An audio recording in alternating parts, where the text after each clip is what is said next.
It's been nearly 3 years since a toxic train derailment changed the lives of East Palestine residents. The time since has been filled with frustrations, fear, and few answers. News 9's Jamie Ely has more in this special assignment.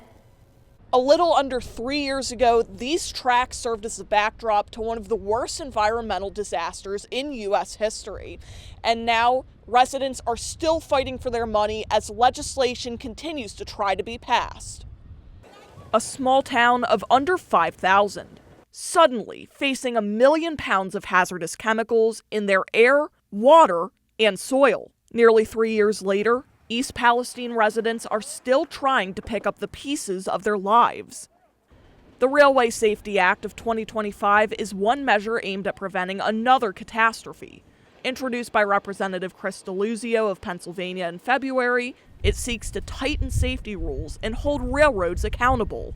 Most importantly, it will raise substantially the fines a big railroad would have to pay if they break the rules, and it would give new authorities to change the definition of the types of chemicals like vinyl chloride that would trigger stiffer safety rules for a train. It would institute 2-person minimum staffing and more.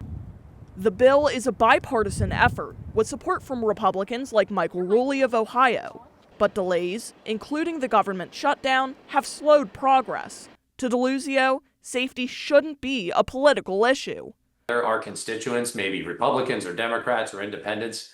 The railroad didn't ask what party they were part of when they had the derailment, when they spewed their chemicals into our air and our water. And so we got to get this done. It should not be something that gets bogged down in party politics. But on the ground, some residents say cleanup efforts aren't enough.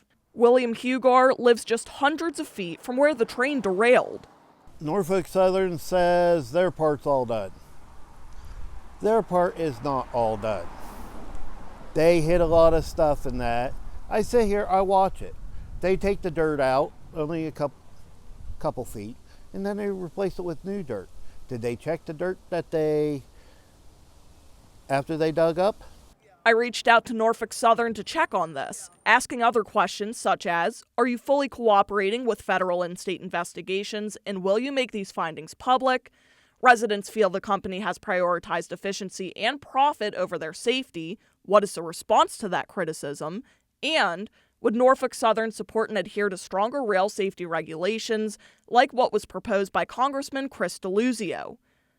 Norfolk Southern pointed me towards a website detailing their efforts in East Palestine.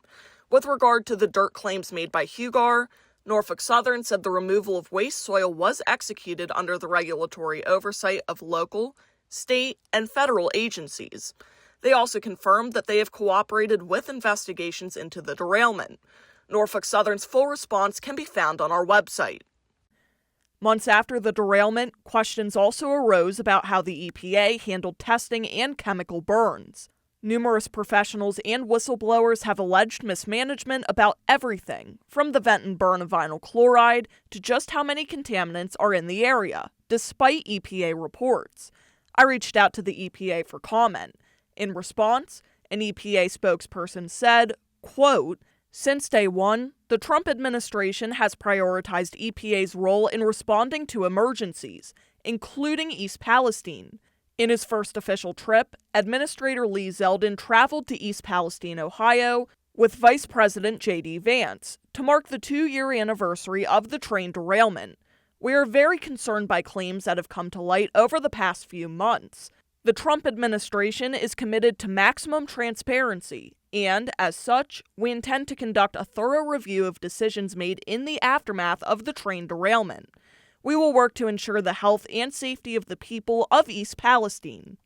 The $600 million settlement announced in 2024 has also faced setbacks. The Kroll settlement administrator was appointed to handle the dealings. That was suspended by mid-2025 after the U.S. District Court found it failed to adequately administer the settlement. Many residents, including Hugar, have left the settlement and gone with private attorneys. To this date, no settlement payments have been received. The combination of whistleblower revelations and legal hurdles have shaken the faith of residents. What do you, as a resident, want people to know about what's really happening here? Corrupt politicians, corporate companies doing whatever they want because they got the money, and the poor people suffering.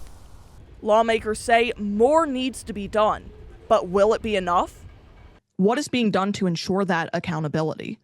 I think not enough. I called for a federal criminal investigation when the word came out that they misled the on-site commander and first responders, saying they had to do the vent and burn that sent that toxic fireball into the sky.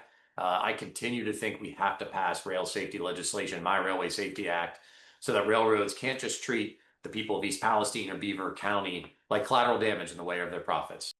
For those still dealing with the fallout, there's only one track to follow. Surviving. That's what I seem to do best, I guess.